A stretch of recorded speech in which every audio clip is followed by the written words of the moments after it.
ഒരാൾ വെള്ളിയാഴ്ച ദിവസം അൽ കഹ്ഫ് സൂറത്ത് പാരായണം ചെയ്താൽ കിട്ടാവുന്ന പ്രതിഫലം വളരെയേറെയാണ്.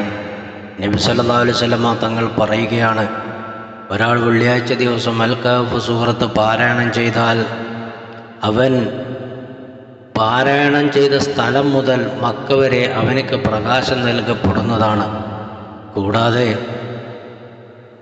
പ്രഭാതം വരെ അവന് 70,000 മലക്കുകൾ അവന് വേണ്ടി പ്രാർത്ഥിക്കുകയും ചെയ്യുന്നതാണ് എന്നാണ്.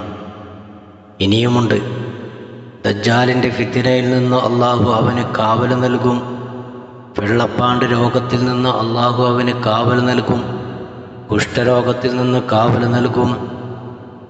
ശരീരത്തിൽ വരുന്ന മുഴകൾ പോലെയുള്ള രോഗങ്ങളിൽ നിന്ന് അള്ളാഹു കാവൽ നൽകും. എന്നിങ്ങനെ പല ശ്രേഷ്ഠതകളും അൽ കഹ്ഫ് സൂറത്ത് പാരായണം ചെയ്താൽ ലഭിക്കുമെന്ന് നബി സല്ലല്ലാഹു അലൈഹി വസല്ലമ തങ്ങൾ പറഞ്ഞതായിട്ട് നമുക്ക് കാണാൻ കഴിയും.